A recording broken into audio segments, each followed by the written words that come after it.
Salut les brutes et bienvenue sur cette vidéo des conseils de l'avant. Alors aujourd'hui on va parler de cardio et de gras.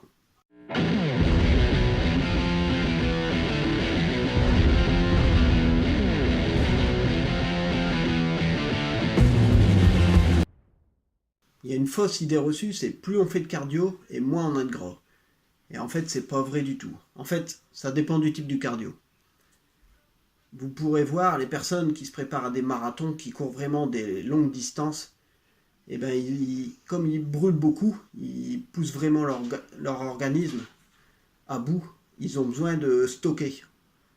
Et en fait, plus ils vont s'entraîner sur des longues distances, donc des longues durées, et plus leur organisme va être habitué à stocker et va faire en sorte de stocker. Donc en fait, une personne qui va faire vraiment de l'endurance longue distance, il va avoir tendance à stocker plus de graisse qu'une personne pratiquant une activité physique plus courte.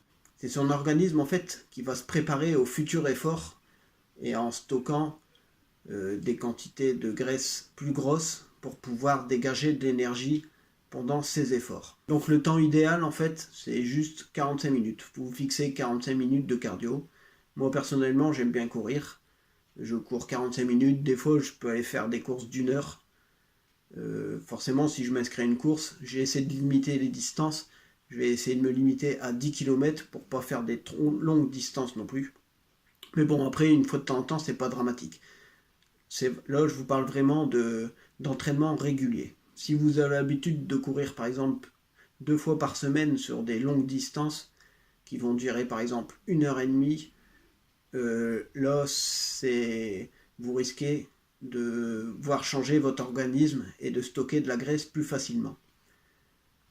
Alors l'idéal, le cardio qu'il faut faire pour, euh, pour brûler le maximum de graisse, en fait, c'est les HIIT, les exercices à haute intensité.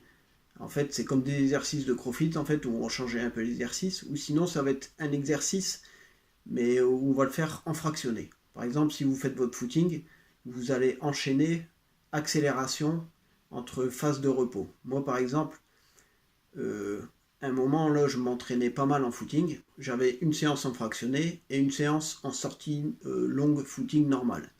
Donc la séance de fractionné en fait elle commençait par un échauffement, donc c'était une course à allure moyenne de 20 minutes.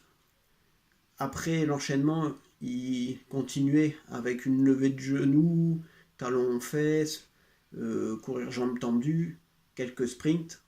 Et après, là, on attaquait la phase de fractionné. Donc, en fait, selon la séance, c'était par exemple 30 à 45, voire 1 minute d'accélérer. Et après, le même temps, mais en foulée normale. Donc, en fait, par exemple, pendant 30 secondes, j'allais courir assez vite. Et 30 secondes d'après, j'allais reprendre une foulée de footing plus classique et on enchaînait ça plusieurs fois. Il y a des séances, je pouvais enchaîner 10 fois, par exemple. Une accélérée, une ralentie, une accélérée, une ralentie, ainsi de suite.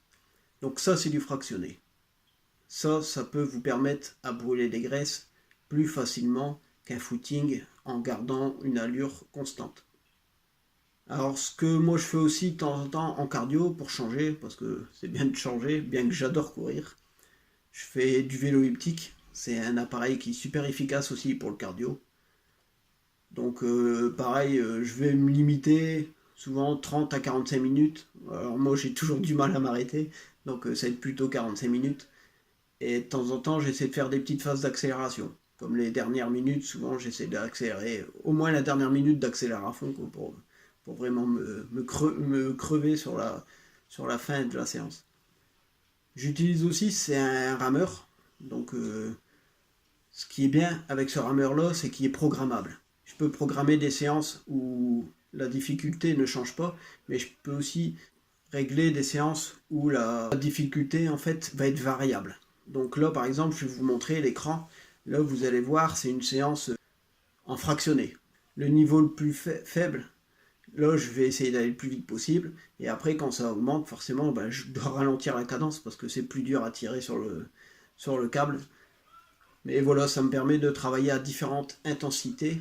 Et ça, c'est des bons exercices de cardio. C'est bon pour le cœur, pour la respiration, mais en même temps, ça permet de brûler plus de graisse qu'une course d'endurance classique. C'est pareil, si vous avez moins de temps à consacrer à vos entraînements, faire du fractionné, c'est vraiment top. Donc voilà, j'espère que vous aurez bien compris le principe de cette vidéo. C'est juste pour vous dire que le fait de faire beaucoup d'endurance, ça ne va pas vous faire perdre de la graisse, bien au contraire, ça vous fera prendre de la graisse plus facilement, surtout quand vous allez arrêter le sport ou en hors saison. Donc j'espère que cette petite vidéo vous aura plu et je vous dis à demain les potes.